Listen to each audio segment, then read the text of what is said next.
Hi, I wanted to talk today about boundaries. I've been getting a lot of questions about energetic boundaries. So I wanted to walk you through the second skin tool that I've included in my book, Chakra Empowerment for Women. That is a basic energetic boundary tool. And also talk about the three main things that can obstruct our ability to develop and enforce energetic boundaries. And I'd like to say that this particular tool, although I've included it in Chakra Empowerment for Women, is really relevant to both men and women. It's not specific to women.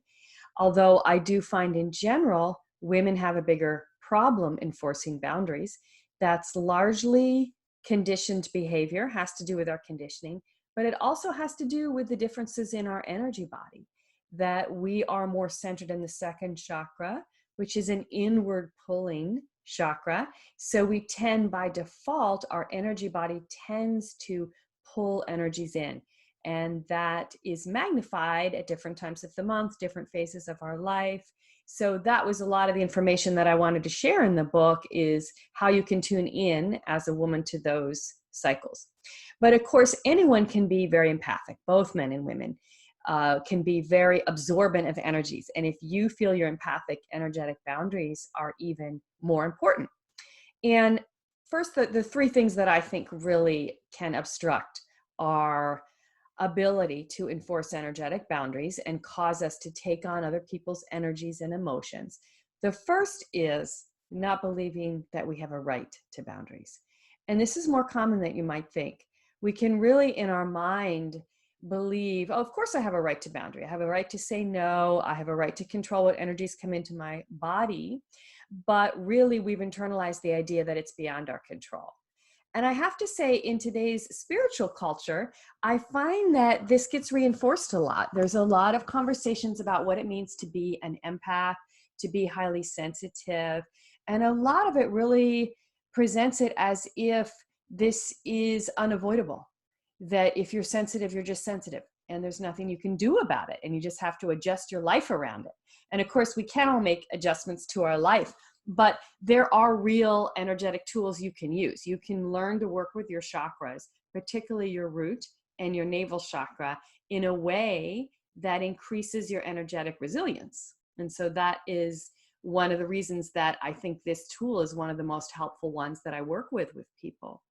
So in terms of this obstruction, really think about, do I really believe I have the right to boundaries? Did I have conditioning growing up that led me to believe I didn't? Was I in an authoritarian household, or were there other messages I received that really caused me to internalize the idea that my body's not my own, my energy's not my own, or I'm responsible for other people's energies and emotions? And this is really prevalent if you came from a home in which there was, for example, a parent with addiction issues or mental health issues. You may have developed the pattern of walking into your home, walking into a room, and sensing all the energies in the room and feeling responsible for trying to keep everyone calm, trying to keep your troubled parent, on equilibrium. That's a pattern that sometimes develops. Or if you experienced sexual abuse, for example, very young, your abuser may really have instilled in you the idea that you didn't have a right to boundaries on your own body. So that then can be internalized as somehow I don't have a right to boundaries. Feelings of unworthiness or low self-esteem can contribute to the self-belief, unconscious self-belief, that you don't have the right to draw boundaries. So all of this kind of work on yourself to release and heal that kind of conditioning is essential to you being able to draw boundaries, because it enforces your ability to believe I have a right to boundaries. And that's even an affirmation that I recommend people do when they're trying to get stronger working with boundaries, is just to say, I have a right to boundaries. I have a right to boundaries. No energy or emotion is going to enter my subtle body unless I wish it to. So the second obstruction, which is really related to that, is conditioned patterns of people pleasing or needing validation from others to feel good about yourself, right? Basic worthiness stuff. And if you have emotional patterns around seeking validation from others, then energetically you're always reaching out and trying to receive in that validation from them. It's like, it's something you crave. It's like having a sugar craving. So then that people pleasing pattern, that need for validation, causes you to be opening up your energy body to others and receiving in their energy. And so again, that person, whatever other personal work you're doing, personal development work that you're doing to source your sense of worthiness from inside, whether it's therapy, other personal development work, all of that will also increase your abilities to draw and enforce energetic boundaries. The third thing is really has to do with understanding your energy body, especially for women, that we are more absorbent and more centripetal, and really understanding technically how that works. And part of what can happen, especially if you've experienced trauma, is that you disassociate from the lower chakras. If you're not connected to your lower chakras, it's very hard to draw boundaries because they're sourced in your root and your navel chakra. So if you've developed patterns of disassociating, of always living in your head, of maybe even more formal patterns of disassociation, actually leaving your body or becoming spacey, spacing out, or disconnecting from reality as a self-protective mechanism, which is a common response to trauma, then you also will need to work with healing those parts of yourself so that you can ground in your body, feel safe in your body.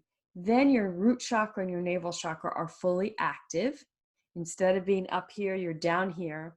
And then they can function the way that they're meant to, which is to help you develop a boundary. So all that being said, working with the second skin will also help you dissolve those patterns. So it goes hand in hand. You can do personal work in other forms, and you can also strengthen your root and navel's ability to create this second skin boundary. And that energetically will begin to shift you and shift these patterns. Because our energy body is this interface between our physical body and our psychological self, and our spirit. When you're working at the energy body level, you're impacting both. And that's why I love working with the chakras. So I'm going to show you a picture first of the second skin that is in the book, The Chakra Empowerment for Women. And it really is, as you can see, focusing a ball of red light at the root chakra, at the tailbone, and at the navel, which I work with as the focal point for the third chakra instead of the solar plexus for various reasons that I won't go into now, but that I put in the book. And then imagining that those together are creating this matrix of light that's emanating outwards and literally creating a little layer of red light all the way around your body on top of your skin, and affirming with your intention that that second skin is filtering out emotions and energies that you don't want to take on from others. Now, this doesn't mean you can't still intuit others' emotions when it's helpful for you. Like if someone is standing in front of you and they're saying everything's okay, but you're feeling like they're angry about something, you can still feel that anger, but you won't take it into your body. You can just intuit it and choose how to deal with it. If you don't have that boundary, you might take that anger on as your own and start reflecting it for that person, start getting angry yourself, or walk away from that conversation and all of a sudden be irritable and not know why, right? So this is obviously why you want energetic boundaries, so that you can intuit information, use that as emotional intelligence, but not take emotions that aren't yours into your body and live them out or process them for other people. So very quickly, I'll guide you through the second skin. You can close your eyes or leave them open. Just take a breath. And really, as you do that, try to center in your body, especially in your lower body. Feel your sit bones on your chair or your feet on the floor. This is one that is often good to do standing because you can feel your feet solidly on the floor. Now bring your awareness to your tailbone. And if you're a visual person, visualize red light there at your tailbone, a ball of red light growing brighter. If you're not so visual, you could hold one hand there at your tailbone and imagine that warmth or heat is growing just below your hand. Now move up to your navel and visualize a ball of red light here at your navel. Or if you're not so visual, hold a hand at your navel and imagine warmth or heat growing there right under your hand. Now you can do this slower or faster on your own, but for now I'll move on. You now have these two balls of red light, one at your root chakra, one at your navel, or feelings of warmth there. Or maybe it's just your focus is in those two spots. And now imagine that they are both emanating light to each other, connecting them, and red light out, filling your whole body. And then lines of light are emanating out and creating this second skin on top of your own skin. There is a layer of red light sourced from your navel and your root that is covering your whole body. Your arms, your legs, your torso, front and back, your shoulders, your face, your head. And just take a moment to really enforce that visual and that feeling. And say, I have a right to boundaries.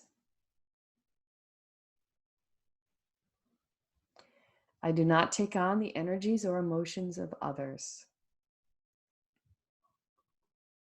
I am centered in my own being on every level.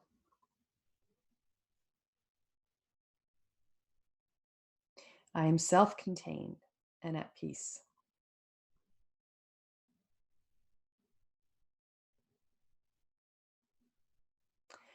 And what I encourage you to do is to do that each day before you leave your house. And throughout your day, really quickly, you can just flash on it for a period of 6 weeks, and it'll start to shift your default. If you feel you're someone who has been taking on the energies of others, if you do this for a 6-week period, it'll start to shift your default. At that point, you won't even need to think about it anymore. You just will be more boundaried. And in the meantime, if you feel you have some of the other obstructive patterns that I mentioned at the beginning, you can work with those through other modalities, including chakra work, and work to change the beliefs around people pleasing, validation, or ungrounded in the lower chakras, or your right to boundaries. And all of that together can have a profound impact on your life. So you have a right to boundaries, and I hope that this tool will help you to manifest those.